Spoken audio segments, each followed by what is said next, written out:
اللہ کو آپ کا رونا پسند ہو. وہ چاہ رہا ہو کہ آپ مانگتے رہیں روتے رہیں. اگر دعا آپ کی قبول کر دی, آپ کو جو ہے وہ دے دیا جو آپ مانگنا چاہتے ہیں, تو آپ کا رونا ختم. اللہ کو رونا پسند ہے, بندے کا گڑ گڑانا پسند ہے, عاجزی پسند ہے, انکساری پسند ہے, اور اللہ چاہتا ہے کہ یہ میرا بندہ روئے, گڑ گڑائے, اس کی تضرع میں اور اضافہ ہو, اس کی عاجزی میں اضافہ ہو, اس کی ابدیت کو اور پختہ کریں, اس کی ابدیت کو نکھاریں, اس کا تعلق. اور میں دیکھوں کہ یہ کب تک مجھ سے میری کہیں مایوس تو نہیں ہو جاتا. یہ آزمائش بھی ہو سکتی ہے. تو اللہ تبارک و تعالیٰ دیکھتا ہے, تو وہ اس کی کئی حکمتیں ہیں. ہو سکتا ہے وہ جو چیز آپ مانگ رہے ہو ہمارے لیے, ہم مانگ رہے ہیں وہ ہمارے لیے فائدہ مند نہ ہو, وہ اس کا آلٹرنیٹو دے دیتا ہے یا اس کو ڈیلے کر دیتا ہے.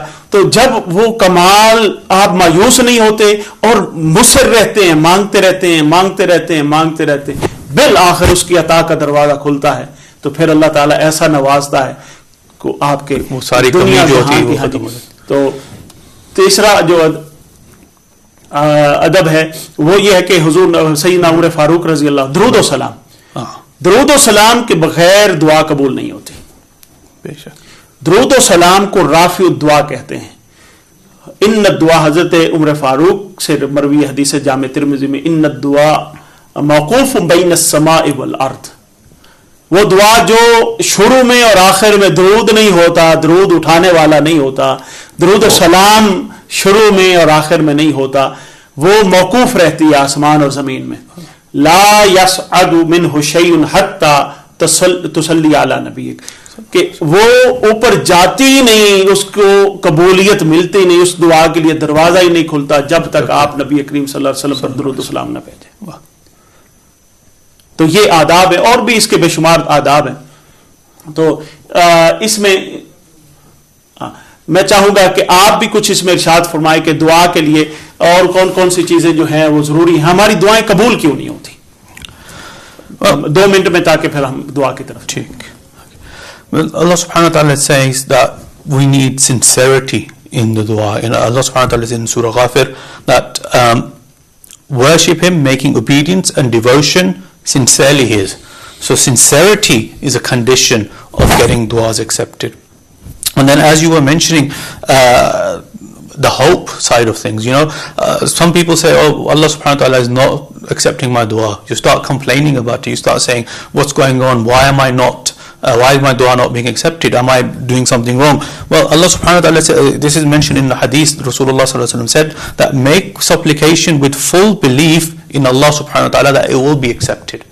You have to make the supplication, make your dua, that dua will be accepted. So there has to be that belief, there has to be that confidence in Allah subhanahu wa ta'ala. And then he says further, Allah subhanahu wa ta'ala doesn't accept the dua of a heedless or negligent heart. So don't make dua when you are, sometimes it becomes a routine. So after third prayer, it becomes a routine that we need to pray, we need to make dua. So don't make it in that thing. And then also one condition is halal livelihood.